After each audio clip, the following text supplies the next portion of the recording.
96번 스그노이, 포터 그리고 블릭이 제시한 아동성학대의 단계를 옳게 나열한 것은 스그노이, 포터, 블릭의 아동성학대 단계는요 5단계죠. 첫 번째 접촉 단계, 두 번째 성적 상호 단계, 세 번째 비밀 단계, 네 번째 폭로 단계, 다섯 번째 억압 단계입니다.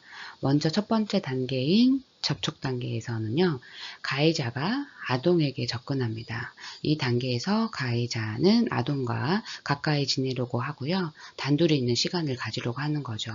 그 다음 성적 상호작용 단계는 가해자는 실제로 성적인 행동을 하게 되는 거죠. 이때 아동은 큰 혼란과 두려움을 느낄 수 있습니다. 그 다음 비밀 단계에서는 가해자는 아동에게 이 일을 절대 비밀로 하라고 말합니다. 아동은 가해자의 협박이나 두려움 때문에 아무에게도 말하지 못하게 되는 거죠. 그 다음 폭로 단계에서 시간이 지나면서 이 비밀이 드러나게 되는 거죠. 아동이 직접 이야기하거나 다른 사람이 우연히 알게 되는 경우가 있습니다. 그 다음 억압 단계가 있습니다. 마지막 단계인데요. 성학대의 사실이 드러난 후에 이를 숨기려는 시도가 있을 수 있는 거죠. 특히 가족 내에서 발생했을 때 억압이 더 심하게 나타날 수 있습니다. 따라서 스그노이, 포터 그리고 블릭이 제시한 아동 성학대 단계를 옳게 나열한 것은 그렇죠. 접촉 단계, 성적 상호작용 단계, 비밀 단계, 폭로 단계, 억압 단계 순으로 표기한 4번이 정답입니다. 97번 자살에 대한 학교 현장에서의 후속 조치로 옳지 않은 것은 주어진 내용을 읽어가면서 옳지 않는 부분을 찾아보도록 하겠습니다. 1번 학생의 죽음을 공공 시스템 혹은 학교 방송을 통해 알린다. 적절하지 않죠. 자살 같은 민감한 문제는요. 면대면을 통해 신중하게 다뤄야 합니다. 방송으로 간단히 알리면요, 다른 학생들에게 큰 충격을 줄 수 있어요. 그래서 이 방법은 잘못된 대응입니다.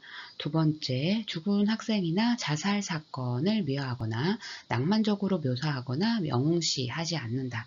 맞습니다. 자살을 멋지게 묘사하면 다른 학생들이 그 행동을 따라할 수 있어요. 그래서 이렇게 하지 않는 것이 맞습니다. 3번 학교에서 추도식을 하거나 수업을 쉬지 않는다. 자살 사건 때문에 학교에서 특별한 행사를 하거나 수업을 쉬면요, 자살에 대한 관심이 더 커질 수 있어요. 그래서 이렇게 하지 않는 것이 맞습니다. 네 번째, 자살에 대해 너무 자세히 이야기하지 않는다. 자살에 대해 자세히 말하면요, 다른 학생들에게 나쁜 영향을 줄 수 있습니다. 그래서 자살에 대한 이야기를 최소화하는 것이 중요해요. 또 다섯 번째, 학생들이 자살 긴급 전화번호를 알고 있는지 확인한다. 맞습니다. 이건 아주 중요합니다. 학생들이 자살 예방을 위해 도움을 받을 수 있는 방법을 알고 있어야 합니다. 그래서 이 방법은 올바른 대응입니다. 따라서 97번 자살에 대한 학교 현장에서의 후속 조치로 옳지 않은 것은 1번이죠. 학생의 죽음을 공공 시스템 혹은 학내 방송을 통해 간단히 알린다. 이 설명은 옳지 않고 면대면으로 조심해서 알려야 합니다. 답은 1번입니다. 98번 다음에서 설명하는 재난사건에 대한 심리지원 개입 방법은 주어진 내용을 읽어보도록 하겠습니다. 외상에 노출된 후 외상에 대한 반응을 정상화시키고 외상과 관련된 정서와 사고의 표현을 증가시키도록 계획된 단기 개입이다. 이 문제는 사람들이 재난이나 충격적인 사건을 겪은 후에 어떻게 도와줄 수 있는지를 묻고 있습니다. 설명에서 언급한 방법은요, 이런 충격적인 사건을 겪은 사람들이 자신이 느끼는 감정과 생각을 말하도록 도와주는 거죠. 이렇게 이야기하는 과정에서 그들이 느끼는 불안이나 두려움이 자연스러운 반응임을 이해하게 되고 그로 인해 마음이 조금씩 안정될 수 있습니다. 따라서 이 과정은 재난사건에 대한 심리지원 개입 방법으로 심리적 디브리핑입니다. 심리적 디브리핑은요, 외상 사건 후에 초기 단계에서 이루어지는 단기적인 심리 지원 방법입니다. 사람들이 자신의 감정과 생각을 표현하게 함으로써 스트레스를 줄이는데 도움을 줍니다. 따라서 정답은 5번 심리적 디브리핑입니다. 99번 학업중단 청소년들이 학교 밖 청소년 지원센터를 통해 제공받을 수 있는 서비스가 아닌 것은 주어진 내용 중에 답이 보이긴 합니다. 4번 돌봄교실이죠. 돌봄교실은요, 보통 초등학생들을 대상으로 하는 서비스입니다. 그래서 학교를 그만둔 청소년들이 받는 서비스가 아니죠. 따라서 정답은 4번 돌봄교실입니다. 나머지는 한번 보도록 하겠습니다. 1번 상담 지원. 마음의 문제나 고민을 해결해 줄 수 있도록 도와주는 거고, 학교 밖 청소년 지원센터에서는 청소년들에게 도움을 줄 수 있는 지원이죠. 그 다음 건강검진.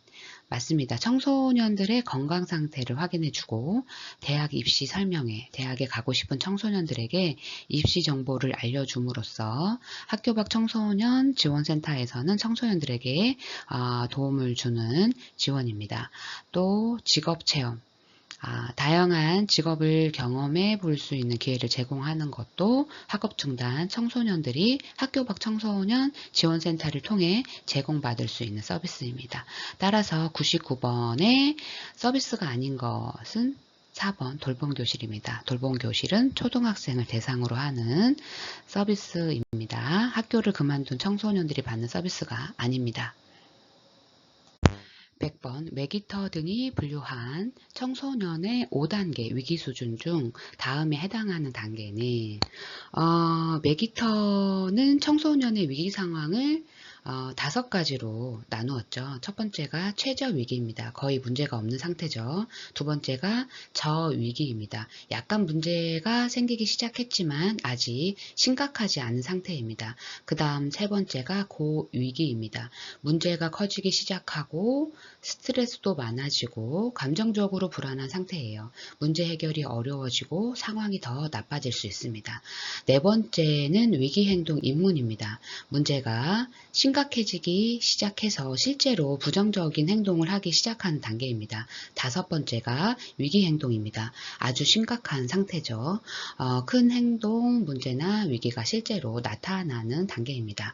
그럼 주어진 설명은 한번 읽어볼게요. 부정적인 가족, 학교, 사회관계 하에서 스트레스 요인이 많으며 부정적 태도나 감정, 기술 부족 등으로 인하여 개인적인 위기 징후로 발전되는 단계. 설명에서 나온 상태는 문제가 커지고 스트레스와 부정적인 감정이 많아져서 개인적인 위기로 발전하는 단계이죠. 따라서 해당되는 단계는 3번 고위기입니다.